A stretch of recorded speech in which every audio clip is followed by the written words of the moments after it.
You need to promise that we will best friend forever, okay? Okay, no matter what, you're my other half. This is me. And this is me. Promise? Promise!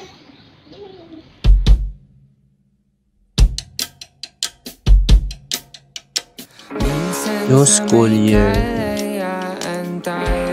new beginning of learning, another opportunities to meet new classmates. Some have shared past experiences, and now we will meet again.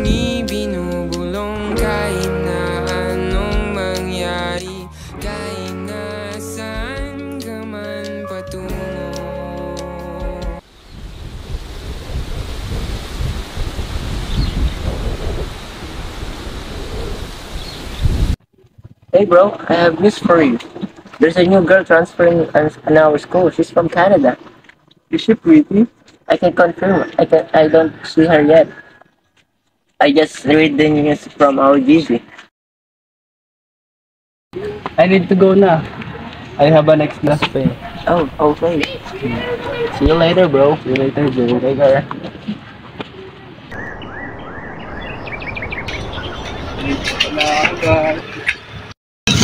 Hey, hey, sorry miss. Yeah. Thank you.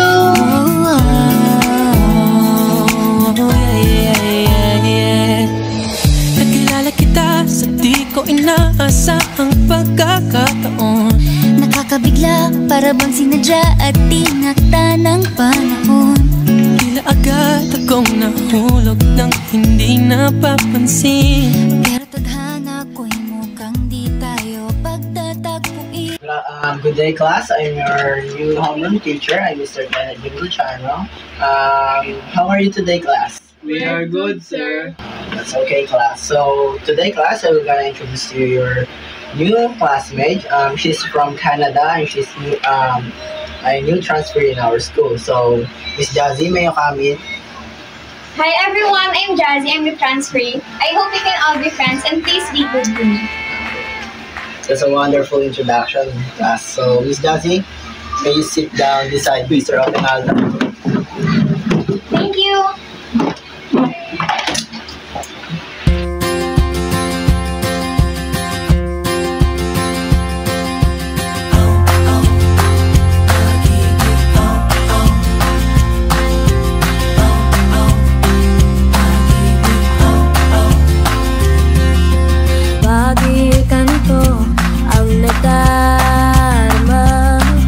Makita lang kita ng isang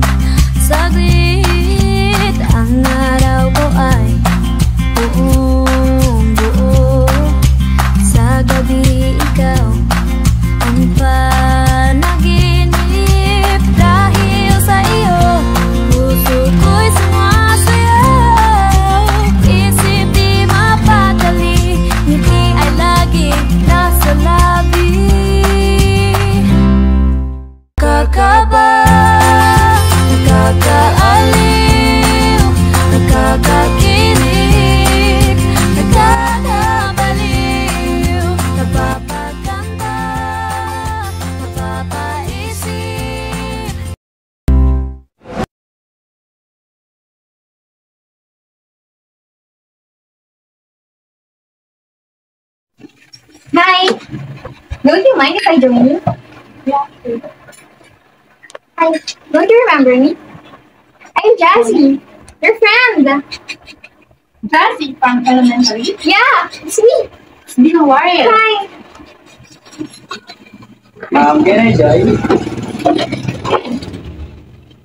Jazzy, right? Hi. By the way, Janet nga pala.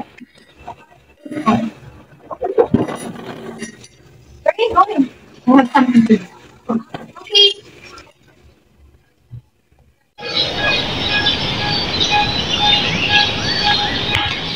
Guys, let's go together.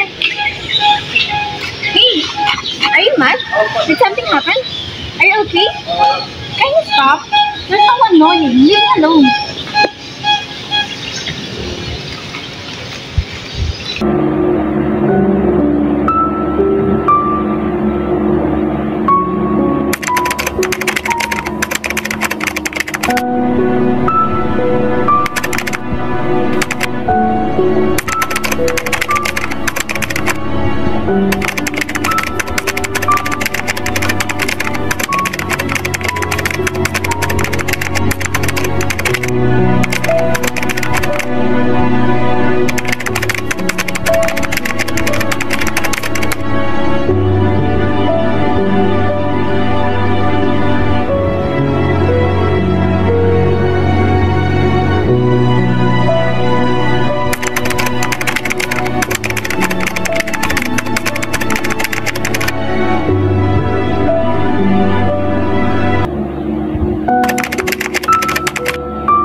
Is that the girl, right?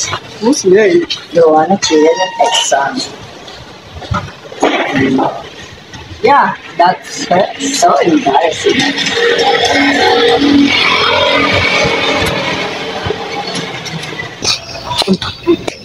What you cheater?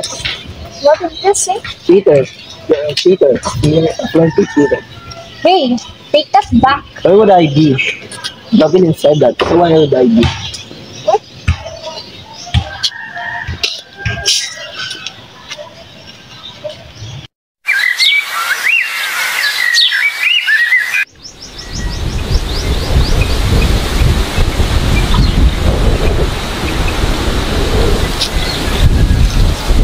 Hey, is it true? You're spreading rumors about me being a cheater? What? No, of course not. Then why would other students blame you if it's not you? Okay, fine, I did it. Because you stole John Lloyd from me. What? Yeah, John Lloyd is my longtime crush. And you stole it from me. And because of that, you ruined my reputation. You spread some bullshit about me. How unbelievable are you? I hate your guts. Oh my gosh, guys, you wouldn't believe the news that I heard today. Is it true for a teacher? Oh my god, yes, oh my gosh, oh my gosh. Like, can you stop this? Can you stop it? This girl is a cheater. You should be proud you're a cheater. Hey, remove your hand. Come on, stop it. What's happening? Hey, stop it, girl. Yeah, stop it. Stop.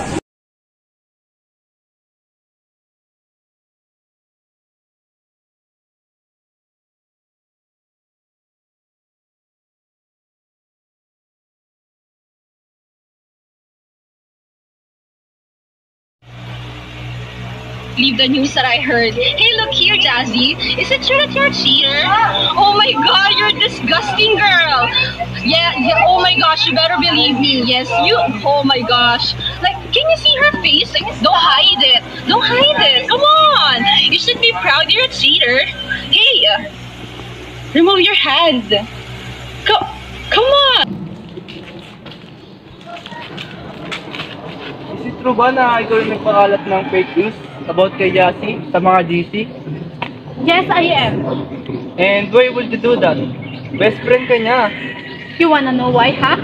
Because I like you. I like you to the point that I ruined her to everyone. And I feel guilty for that.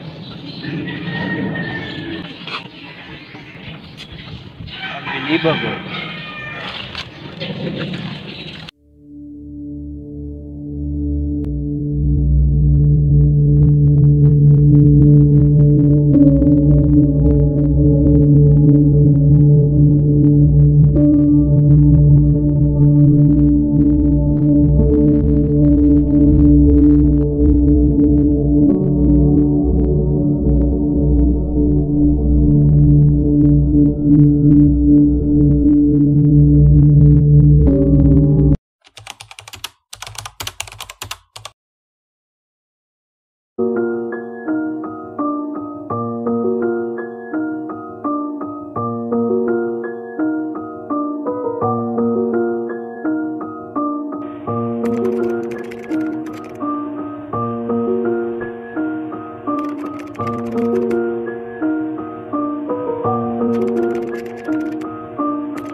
Hey, Javelin, right? How are you? Do I look okay to you? I don't think so. I heard the news. I'm sorry for what happened to you and your best friend. Um, I know what you did was wrong, but remember that you are not the only one who to blame, or you're not the only one who made mistakes.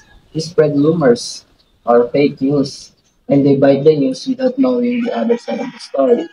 So next time, if you're going to post fake news online or using media platforms, just think twice or think about the consequences of your actions before doing it. Is that okay? Yeah. Being responsible means carefully considering the potential outcomes of our actions before posting in any media platforms.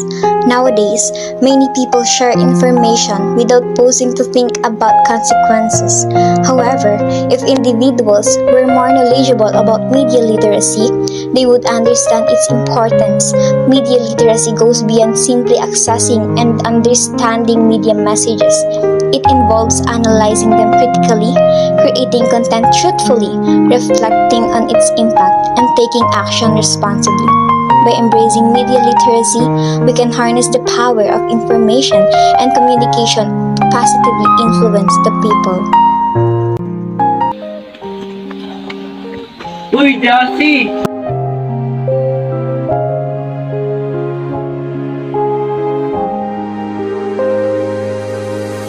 Paano sasabihin sa'yo kung di rin naman ako ang iyong gusto? Di na ba magbabago ang isip mo? Kasi lagi kitang naiisip, Diyos ko. Yakap-yakap kita sa panaginip na to, sa paraisong ako ang iyong gusto. Di bale na kung kaibigan lang talaga. Di mo kailangan na maawa sa akin. Wala rin tayong kailangang baguhin, basta't nariyan ka. Ayos na hanggang tingin na lang talaga. Paano sasabihin sa'yo na kung kasama ka ayaw nang lumayo? Naiisip mo rin kaya ako? Hinahanap rin ba ang mga yakap ko? Hawak-hawak kita sa paraiso na to, sa panaginip na ako yung gusto. Pasensya na, sadyang na